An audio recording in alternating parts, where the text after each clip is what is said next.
Va-t'en de ton pays, de ta patrie et de la maison de ton père. Genèse 12, 1, 4. L'Éternel dit à Abraham, va-t'en de ton pays, de ta patrie et de la maison de ton père, dans le pays que je te montrerai. Je ferai de toi une grande nation et je te bénirai. Je rendrai ton nom grand et tu seras une source de bénédiction. Je bénirai ceux qui te béniront et je maudirai ceux qui te maudiront. Et toutes les familles de la terre seront bénies en toi. Abraham partit comme l'Éternel lui avait dit et Lot partit avec lui. Abraham était âgé de 75 ans lorsqu'il sortit de Charan. Ici, là et partout, des gens reçoivent la rémission de leurs péchés en entendant l'évangile que nous prêchons. Et donc, je sens que nous qui sommes dans l'Église devrions avoir un cœur correct devant Dieu. C'est pour cela que j'ai récemment prêché sur nos cœurs aussi souvent que je l'ai pu.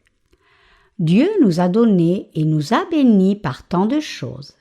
Il nous manquait tant de choses, donc nous avons prié le Seigneur et il a comblé nos besoins.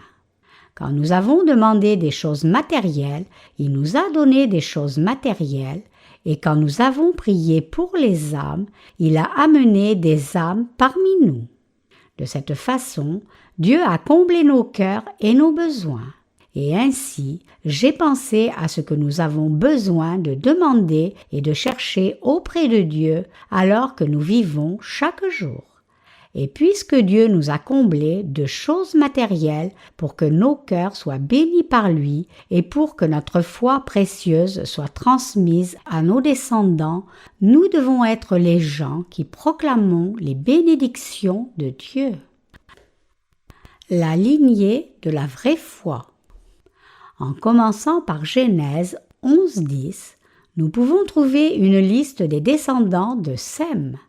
Les 3 fils de Noé étaient Sem, Cham et Japheth. Et parmi les 3, seul Sem a reçu le plus de bénédictions de Dieu. Nous pouvons dire cela parce que par les descendants de Sem, la lignée de la foi a continué et finalement, Jésus-Christ est né de cette lignée. Voici la postérité de Sem. Sem, âgé de 100 ans, engendra Arpachad, 2 ans après le déluge.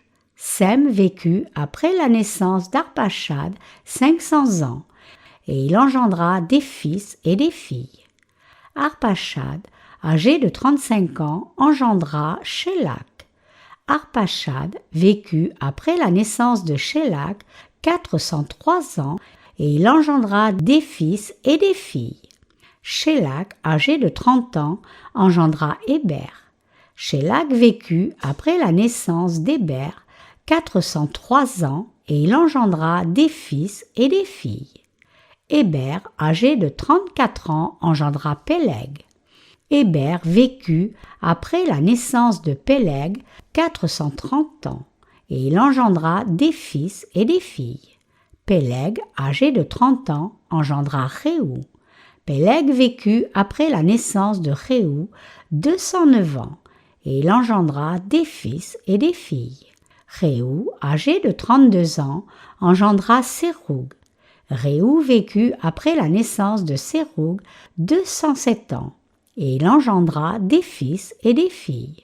Séroug, âgé de 30 ans, engendra Nakor. Séroug vécut après la naissance de Nakor 200 ans, et il engendra des fils et des filles. Nakor, âgé de 29 ans, engendra Térak. Nakor vécut après la naissance de Térak 119 ans, et il engendra des fils et des filles. Térak, âgé de 70 ans, engendra Abraham, Nakor et Haran. Genèse 11, 10, 26. Térak était le père d'Abraham, et Térak est né de la lignée de Sem. Sem était le fils de Noé, et la lignée d'Abraham commence avec Noé. Térakh a eu ses enfants et a vécu à Charan. Il a quitté Ur en Chaldée et a vécu à Charan pendant 70 ans avant de mourir. Après que Térakh soit mort, Dieu a appelé Abraham et lui a dit « Va-t'en de ton pays, de ta patrie et de la maison de ton père dans le pays que je te montrerai. » Selon la tradition, Térakh était un marchand qui fabriquait et vendait des idoles. Et c'est pour cela que la première chose que Dieu a faite était d'appeler Abraham et lui dire de quitter son pays, sa famille et la maison de son père qui servait de telles idoles. Et Abraham a obéi à Dieu comme il le lui avait ordonné et s'est rendu au pays dans lequel il a reçu instruction d'aller. Après avoir cru en l'évangile de l'eau et de l'esprit, nous devons aussi quitter notre pays, notre famille et la maison de notre Père. Dieu n'a pas pu laisser Abraham vivre dans le pays de son Père parce qu'Abraham devait être la source de toute bénédiction et Dieu a planifié d'établir la nation d'Israël et d'envoyer Jésus à travers cette nation. C'est aussi la première chose que le Seigneur dit à tous ses saints nés de nouveau. Il nous dit de quitter notre pays, notre famille et la maison de notre Père. Après que nous soyons vraiment nés de nouveau, la première chose que Dieu nous dit est de quitter notre pays, notre famille et la maison de notre Père. Sun Myung-moon, le fondateur coréen et dirigeant de l'Église de l'Unification mondiale, a fait beaucoup de communautés religieuses ici et là et a forcé et manipulé ses disciples à vivre là. Dieu a-t-il créé une telle communauté et nous dirait-il de quitter nos familles pour vivre là? Non, pas du tout. Dieu nous dit de quitter la mentalité que nous avions avant de naître de nouveau, la mentalité qui suivait la chair et désirait seulement prospérer dans la chair en étant pris dans les voies du monde. Avant que nous ne soyons nés de nouveau, nous recherchions seulement nos propres désirs charnels. Mais combien avons-nous changé depuis que nous sommes nés de nouveau par l'évangile de l'eau et de l'esprit? Après que le Seigneur nous ait appelés, la première chose qu'il nous a dit de faire est de quitter notre ancien mode de vie que nous suivions, qui était selon la chair. Éphésiens 4, 22 nous parle de vous dépouiller selon votre ancienne nature du vieil homme qui se corrompt selon les convoitises charnelles. Dieu nous dit ce que nous ne devrions pas faire après être nés de nouveau. Il nous dit « Ne restez pas dans votre ancienne conduite plus longtemps et assurez-vous-en. Entrez dans la vraie Église, écoutez la parole, proclamez le vrai évangile, fréquentez les réunions bibliques et allez dans le pays où je vous commande d'aller. » Il nous conduit dans et sur un nouveau chemin que nous n'avions jamais pris auparavant. Après votre nouvelle naissance, vous verrez rapidement comment Dieu vous instruit vers une nouvelle direction, loin de vos anciennes mentalités ou habitudes précédentes. Avant que nous ne naissions de nouveau, tout ce qui nous préoccupait était que notre chair ait du succès et prospère. Permettez-moi de vous parler de nouveau de ma situation, même si vous avez entendu cela plusieurs fois. La première chose à laquelle j'ai pensé après être né de nouveau était comment je pourrais servir cet évangile sur terre tout en ayant une vie confortable. Mon but était de servir l'évangile, bien sûr, mais plus que cela, je désirais avoir un style de vie stable. Donc, ma pensée était pleine d'idées mélangées pour pouvoir servir le Seigneur sur la terre d'une façon qui serait confortable pour ma chair. Et donc, pour gagner de la stabilité dans la vie, j'ai d'abord recherché cela. Cependant, le Seigneur m'a dit de me débarrasser de cette mentalité. C'est parce que si je continuais selon mes anciennes pensées et dans le même état d'esprit, je ne pourrais pas entrer dans le monde nouveau dans lequel le Seigneur voulait me conduire et ne pourrais pas non plus recevoir les nouvelles bénédictions du Seigneur. Et donc, le Seigneur m'a dit de rejeter mes anciennes pensées et d'entrer dans le monde nouveau dans lequel il m'instruisait à entrer. Térakh a aussi engendré Nachor et Haran en plus d'Abraham, mais Dieu a choisi Abraham parmi ses 3 frères et lui a fait quitter son pays et la maison de son père. C'est pour donner à Abraham de grandes bénédictions et pour faire de lui l'ancêtre et le fondateur d'une nation. Maintenant, Abraham devait accepter le Seigneur qui avait expié tous ses péchés au lieu de vivre selon ses propres désirs comme il le faisait dans la maison de son père. C'est ce que le Seigneur désirait. Au lieu d'être fixé sur ce que la chair désirait comme la nourriture pour survivre, ou penser seulement aux choses matérielles de ce monde, il devait quitter sa pensée matérialiste et accepter Jésus-Christ, sa parole et l'Évangile par lequel Jésus-Christ a enlevé tous les péchés du monde pleinement.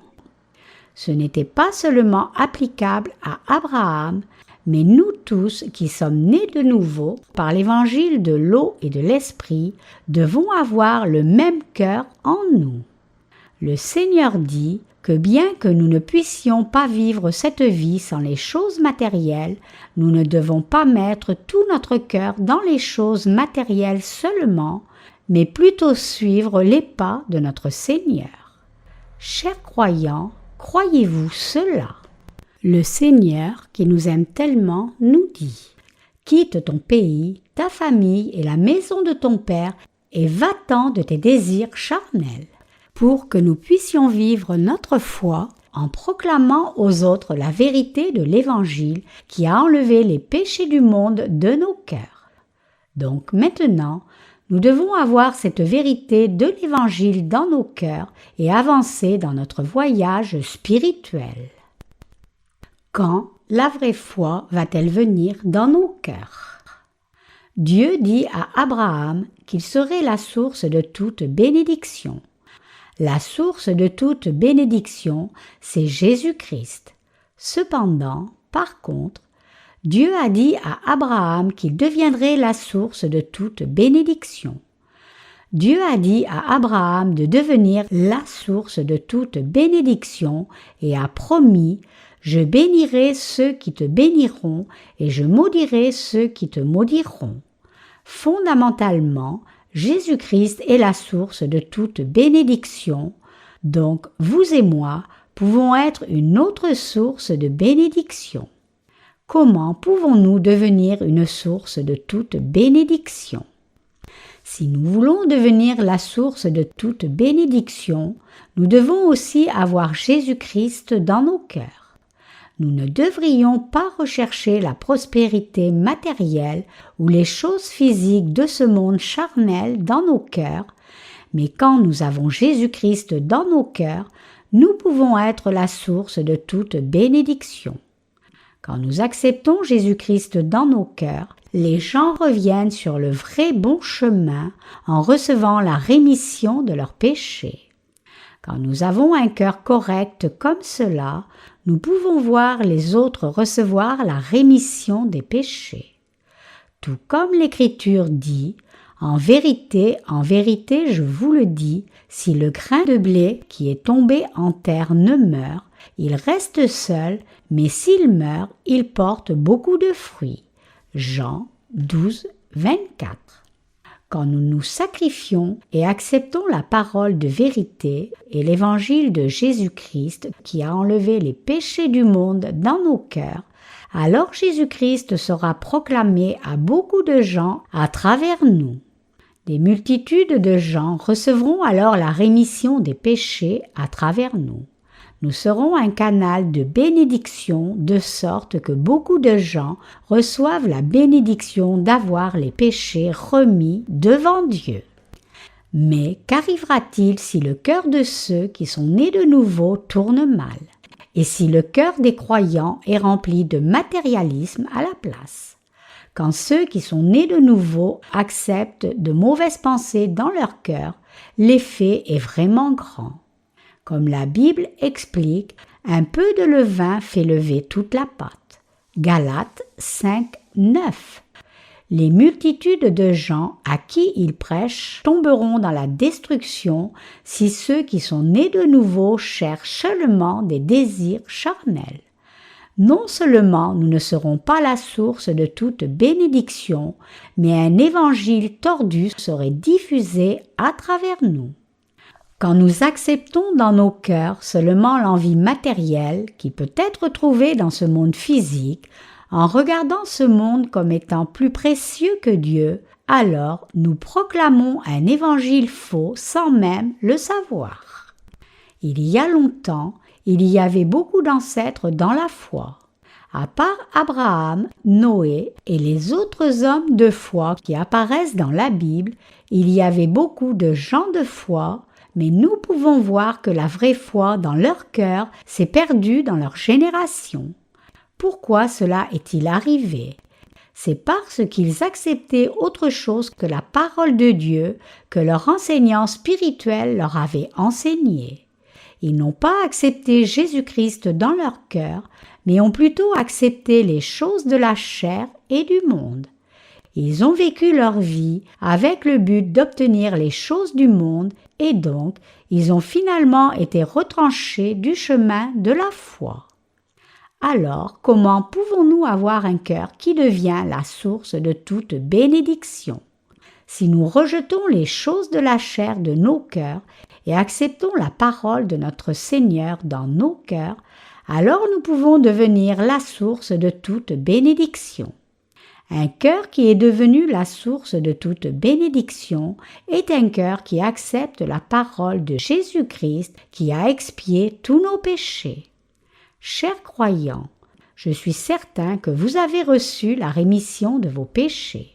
Méditez-vous alors souvent sur le fait que Jésus-Christ ait expié tous vos péchés. Vivez-vous dans ce beau monde spirituel en méditant et en acceptant la grâce de l'Évangile. Ou les choses de ce monde ou les choses de la chair entrent-elles souvent dans votre cœur, occupant votre cœur et vos pensées à la place de l'Évangile de vérité, et suivez-vous ces choses? La célébrité du monde, les plaisirs et les richesses de ce monde ont-elles la propriété de votre cœur? Après que vous ayez reçu la rémission des péchés, les tentations de la chair s'approchent de vous. Et du moment où vous tombez dans ces tentations, vous serez déchus de la source de toute bénédiction. Dans le livre d'Agée, dans l'Ancien Testament, notre Seigneur dit « L'argent est à moi et l'or est à moi ». Agée 2, 8. C'est parce que toute la création sous le ciel appartient au Seigneur. Et donc, si nous avions besoin de quelque chose, notre Seigneur nous donnerait tout ce qui est sur la terre. Parmi les gens de foi qui ont accepté Jésus-Christ, y a-t-il quelqu'un qui ait trouvé un mode de subsistance exceptionnel? Non. Ceux qui se sont attachés à Jésus-Christ dans leur cœur ont été fidèles et diligents, et Dieu a béni le travail qu'ils ont fait. Et donc il n'y a pas eu moyen qu'ils vivent dans la pauvreté. Cependant, ceux qui n'ont pas accepté Jésus-Christ dans leur cœur, mais se sont plutôt distancés de lui et ont accepté le monde dans leur cœur, ont expérimenté une fin misérable à leur vie. Nous pouvons trouver beaucoup d'exemples de ces fins terribles dans la Bible partout où nous regardons. Par exemple, en regardant le neveu d'Abraham, Lot, nous voyons cette tragédie. À cause de ses nombreuses possessions, il ne pouvait plus vivre avec Abraham, alors Lot a quitté Abraham et s'est rendu dans le pays de Sodome et Gomorrhe. La raison est qu'il a levé les yeux et a vu les plaines luxuriantes et vertes et le pays, cela semblait beau et abondant comme le jardin d'Éden. Mais il a été dans la ruine complète par la suite. Il a perdu tout ce qu'il possédait et a tout juste sauvé sa propre vie. Et sa femme, en regardant en arrière par envie de Sodome et Gomorrhe, est devenue une statue de sel sur place. Tout cela est arrivé à cause de l'envie de la chair. Par contre, Abraham a suivi fidèlement la parole de l'Éternel Dieu. Le résultat en est qu'il a reçu toutes les bénédictions de Dieu, a été appelé ami de Dieu et est devenu la source de toute bénédiction pour ses descendants. Si nous avons la parole de vérité, que Jésus-Christ a expié tous nos péchés dans nos cœurs, comme Abraham, alors nos cœurs seront conduits dans un monde indescriptiblement beau et nous recevrons les bénédictions qui viennent du Seigneur. C'est parce que le Seigneur demeure dans nos cœurs, nous parle et dirige nos cœurs. Donc, nous pouvons veiller sur tout ce que fait notre chair et recevoir la grâce de Dieu. Qu'est-ce qui doit prospérer premièrement? Chers saints, qu'est-ce qui doit prospérer premièrement dans nos vies? Il est écrit « Bien-aimé, je désire que tu prospères à tous égards et sois en bonne santé, comme prospère l'état de ton âme. » 3 Jean 1, 2. La foi dans nos cœurs doit-elle être mise en ordre ou notre chair doit-elle aller bien? Si quelqu'un a un cœur droit devant Dieu, accepte l'évangile de Jésus-Christ dans son cœur, chérit cet évangile de l'eau et de l'esprit, et se rappelle toujours dans son cœur du fait que le Seigneur a expié tous ses péchés, cette personne est quelqu'un dont le cœur a une belle foi. Nous ne devenons pas une personne de foi à cause de quelque chose que nous faisons ou avons accompli, mais en acceptant dans nos cœurs la vérité que Jésus-Christ a expié tous nos péchés, alors nous devenons une source de toute bénédiction grâce au Seigneur. Et donc le Seigneur a dit que si nous acceptons Jésus-Christ, il nous glorifiera. Proverbe 4, 8. Et donc le cœur de ceux qui sont nés de nouveau doit prospérer d'abord. Si le cœur des saints dévie, ils deviendront effectivement comme Lot. Combien cela devait-il être difficile pour Abraham de quitter son pays, sa famille et la maison de son père après y avoir vécu si longtemps. Mais en choisissant le chemin difficile de l'obéissance envers Dieu, Abraham est devenu le père de la foi et est devenu la source de toute bénédiction. Et donc, nous aussi ne devons pas suivre les choses qui bénéficient seulement à notre chair, mais nous devons suivre la voie où notre cœur prospère. Chers croyants, n'avez-vous pas encore reçu la rémission de vos péchés? Jésus-Christ a enlevé tous vos péchés une fois pour toutes en étant baptisé par Jean-Baptiste. Acceptez Jésus-Christ dans vos cœurs. C'est bon et bénéfique pour vos cœurs de courir et de jouer dans ce beau monde spirituel. Au lieu d'un cœur qui court et joue dans le monde physique, c'est bon pour notre cœur de courir et jouer dans le domaine de cette vérité de l'Évangile à la place. Et nos âmes prospèrent quand nous cherchons de toute notre force à proclamer cet Évangile authentique, disant que notre Seigneur a expié tous les péchés du monde aux gens qui ne connaissent pas cet Évangile de vérité. Quand nos cœurs demeurent dans cette vérité, quand nous acceptons la parole de Dieu dans nos cœurs, et aussi lorsque nous acceptons le Seigneur dans nos cœurs, nous devenons une source de toute bénédiction. Ce que Dieu demande de notre part d'abord et avant tout, comme il l'a fait pour Abraham, c'est que nous sortions de notre pays, de notre famille et de la maison de notre Père. Il nous dit de rejeter nos pensées charnelles et d'avancer vers ce qui est bénéfique pour nos cœurs.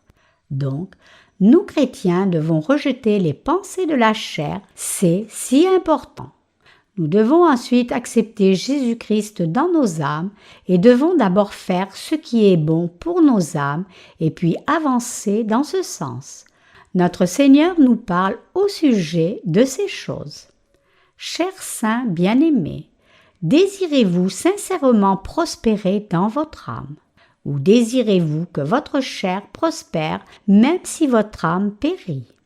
Pensez-vous que vous avez réussi si votre chair est brillamment dorée et que vous avez amassé de l'honneur et de la richesse au-delà de vos rêves les plus fous, même si votre cœur est comme un fossé et qu'il y a une odeur dégoûtante qui s'en dégage?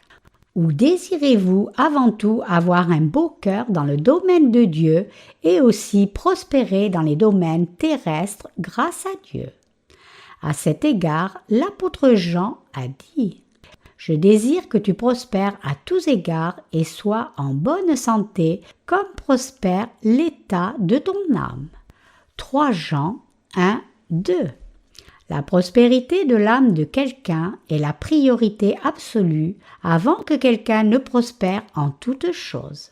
Ce que l'apôtre Jean valorise avant toute chose, c'est que notre cœur soit droit devant Dieu pour accepter la vérité de Jésus-Christ et le suivre. Alors les autres domaines de nos vies vont prospérer aussi. Chers croyants, vous devez prioriser les choses de votre cœur. Nous devons clairement savoir et décider ce qui doit venir d'abord et de quoi il faut s'occuper d'abord. Abraham est entré dans le pays de Canaan comme Dieu l'a ordonné. Mais quand une famine est venue, sans d'abord demander à Dieu, il a décidé de lui-même d'aller dans le pays d'Égypte. Et puisqu'il avait peur que le peuple d'Égypte ne le persécute à cause de la beauté de sa femme Sarah, il a menti en disant que sa femme était sa sœur. Dans le pays d'Égypte, le roi d'Égypte et ses conseillers ont vu la femme d'Abraham et ont été frappés par sa beauté. Ils ont demandé qui elle était, et quand Abraham a répondu que c'était sa sœur, les serviteurs de Pharaon ont amené Sarah vers Pharaon. Mais Dieu n'a pas permis que le roi d'Égypte ne pose la main sur elle du tout. Regardons à Genèse 12, 17. Mais l'Éternel frappa de grandes plaies Pharaon et sa maison au sujet de Sarai, femme d'Abraham. Après que Sarah soit entrée dans la cour, de grandes plaies ont frappé la maison du roi d'Égypte. Le roi, trompé, ayant découvert que Sarah était la femme d'Abraham, l'a renvoyée de la cour en disant « Qu'est-ce que tu m'as fait? Prends-la et pars. » Et le roi ne l'a pas renvoyée les mains vides, mais il lui a donné suffisamment de possessions quand il a renvoyé Abraham. Clairement, Abraham avait fait quelque chose de mal, mais il est devenu une personne riche à cause de son mensonge. Abraham est probablement la seule personne qui ait vendu sa femme, mais soit devenu riche pour cet acte honteux. Qui d'autre sur la terre a fait fortune en vendant sa propre femme? Seul Abraham et Isaac l'ont fait. Tel père, tel fils. Isaac a fait exactement la même chose plus tard aussi. La Bible désigne souvent l'Église comme une femme. Et donc Abraham mentant, disant que sa femme était sa sœur, et recevant la richesse implique un saint né de nouveau qui cache le fait qu'il fréquente l'Église de Dieu par peur de la persécution et à cause de la motivation de tirer du profit du monde. Cependant, nous les saints nés de nouveau devons savoir que nous avons vraiment obtenu beaucoup de choses à cause de l'Église et que nos vies peuvent être protégées par elle aussi. Certains d'entre nous qui désirent bien faire spirituellement peuvent parfois trouver que les choses vont mal dans la chair parce qu'ils fréquentent l'Église de Dieu. Certains peuvent dire que cette Église n'est pas leur Église quand ils entendent les autres dire que notre Église est hérétique. Certains peuvent dire que la parole de Dieu prêchée dans cette Église est correcte, mais qu'elle semble être un peu hérétique et donc qu'ils ne continuent plus d'y aller. Mais vous devez savoir que quiconque a vraiment reçu la rémission des péchés gagne beaucoup de choses et est protégé dans cette Église de Dieu. Chers saints, avant tout, nos cœurs doivent prospérer devant Dieu. Votre cœur et mon cœur doivent aller bien devant Dieu. Si nous prospérons dans notre chair, mais pas dans notre cœur, alors tout va mal. Donc, la toute première chose que nous devons considérer sincèrement, après être nés de nouveau, c'est d'avoir un cœur correct devant Dieu. Nos cœurs doivent se rapprocher de Dieu spirituellement. Nos cœurs doivent être reconnaissants à Jésus-Christ d'avoir expié tous nos péchés et nous devons travailler dur pour diffuser l'Évangile en demeurant toujours dans ce beau monde spirituel. Et quand nous prions pour ces désirs spirituels et avançons en acceptant et en gardant dans nos cœurs cette parole de vérité de Jésus-Christ qui a expié tous nos péchés, nos âmes prospéreront et Dieu bénira nos cœurs. Chers saints, il y a une chose la plus importante que je veux vous demander, c'est ceci, vous devez veiller sur votre cœur. Je dis que vous devez accepter et garder dans votre cœur le fait que Jésus-Christ a expié tous vos péchés. Et où que vous alliez, pensez et méditez la vérité sur la façon dont Jésus-Christ a expié tous vos péchés, soyez reconnaissants et partagez cet évangile avec d'autres gens autour de vous. À qui et comment vous devez prêcher cela sera révélé par le Saint-Esprit qui est dans vos cœurs. C'est ce que fait le Saint-Esprit. Et donc, nous ne devons pas chercher à faire d'autres choses. Après être nés de nouveau, le reste de notre vie est un cadeau et un bonus. Tout comme lorsque nous achetons quelque chose et qu'il y a quelque chose qui nous est donné en plus en promotion, la vie que nous vivons après être nés de nouveau est un bonus pour ainsi dire. En vivant sur cette terre, nous n'avons pas à nous inquiéter du manger et du boire.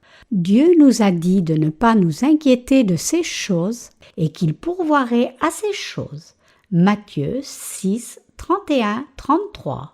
Même l'herbe sur le chemin ou les oiseaux du ciel, Dieu s'en occupe. Combien plus Dieu prendra-t-il soin de nous qui sommes vraiment nés de nouveau dans le Seigneur? Dans le passé, nous étions pleins de pensées sur le manger et le boire, mais maintenant, nous avons accepté l'Évangile dans nos cœurs et nous cherchons désormais à faire l'œuvre qui proclame l'Évangile. Et quoi que nous fassions sur la terre, nous devons avancer en acceptant Jésus-Christ dans nos cœurs. Quand nous faisons cela, Dieu sera engagé dans chacune de nos affaires et il nous donnera sa grâce dans nos vies. Nous devons savoir et croire au fait que Dieu est concerné et nous donne sa grâce même dans les plus petites et moindres choses de nos vies dont nous ne sommes même pas conscients. Quand nos cœurs sont bien fixés et que nos cœurs avancent pour l'Évangile, le Seigneur bénira toutes nos voies et nous protégera. Cependant, si nos cœurs sont mal orientés et que nous suivons le monde, sa célébrité et sa richesse à la place, comment Jésus-Christ peut-il soutenir nos vies et comment peut-il déverser son amour sur nous? Quand Dieu nous regarde et voit que nous avons accepté Jésus-Christ dans nos cœurs à 100% et que nous avançons pour la cause de l'Évangile, alors il nous bénit en toutes choses. C'est parce qu'il a absolument promis qu'il le ferait. Je vous demande de croire cela. Chers saints, avant tout, nos cœurs doivent prospérer devant Dieu. Après avoir reçu la rémission des péchés, la première chose que nous devons faire est que nous devons faire attention à cela. Concernant la prospérité de nos cœurs, si nous prions Dieu de nous aider dans d'autres domaines, les choses se passeront merveilleusement bien. C'est parce que Dieu réalise tout. Cependant, si nos cœurs sont mal orientés, tout échouera. Dieu nous parle à travers Abraham afin de nous éveiller à ce fait. Une telle intention profonde du Seigneur se trouve dans ce passage des Écritures. Va-t'en de ton pays, de ta patrie et de la maison de ton père. » On dit que le père d'Abraham était une personne qui fabriquait des idoles de pierre et de bois et les vendait. Dieu dit clairement de ne pas servir les idoles, mais Térakh fabriquait et servait des idoles et essayait d'obtenir de la richesse matérielle à travers elles. Rester dans un tel pays d'idolâtrie n'aurait pas profité à Abraham de toute façon. Dieu voulait bénir Abraham, donc il lui a ordonné de quitter la maison de son père. Si nos cœurs sont remplis seulement de désirs matériels, nous ne pouvons pas apprendre le monde spirituel de Dieu, ni le monde de la bénédiction dans son évangile. C'est pour cela que le Seigneur nous dit aussi à nous, qui sommes nés de nouveau, de sortir de notre pays, de notre famille et de la maison de notre Père. Dieu ne nous dit pas de quitter physiquement la maison où nous avons vécu ou de déménager quelque part au loin, mais il nous dit de rejeter notre cœur précédent qui avait des désirs charnels envers le monde et ses biens matériels. Nous vivons bien sûr actuellement dans ce monde matériel, c'est-à-dire dans un monde physique, mais nous devons accepter Dieu dans nos cœurs et devons le suivre en communion avec lui. C'est seulement de cette façon que nous serons dirigés vers le monde nouveau que le Seigneur donne et que nous pouvons pleinement recevoir la grâce que Dieu donne. Dieu donne les bénédictions à ceux dont le cœur est correct devant lui. Nous vivons dans ce monde, mais nous ne devons pas poursuivre les choses matérielles seulement. Pourquoi Dieu a-t-il ordonné à Abraham « Va-t'en de ton pays, de ta famille et de la maison de ton père pour le pays que je te montrerai » C'était pour bénir Abraham comme il l'a dit.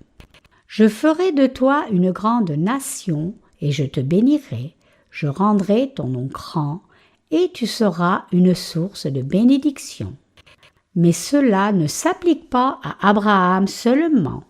Quiconque est né de nouveau par l'évangile de l'eau et de l'esprit, en acceptant la parole de Dieu, va aussi prendre possession de ses bénédictions.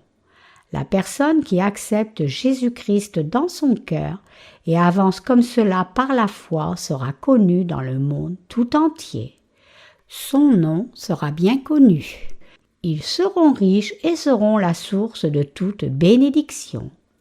Aussi, quiconque les rencontrera sera béni.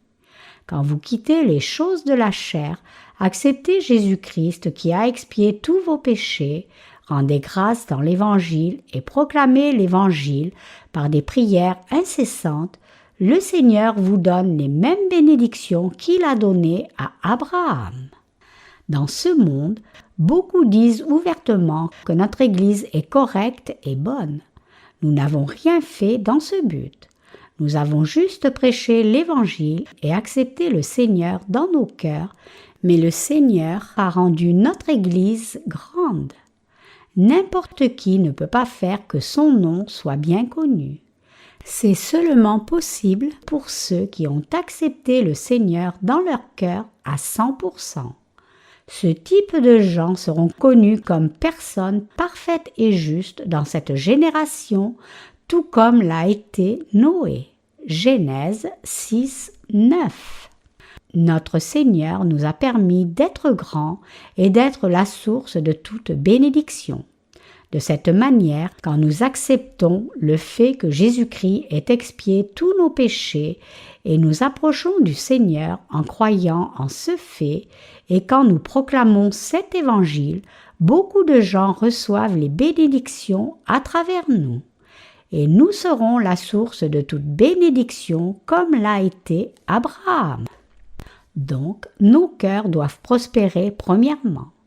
Nous devons toujours accepter Jésus-Christ qui a expié tous nos péchés de nos cœurs. Nous devons chercher à prêcher cet évangile qui nous a sauvés et prier pour cet évangile.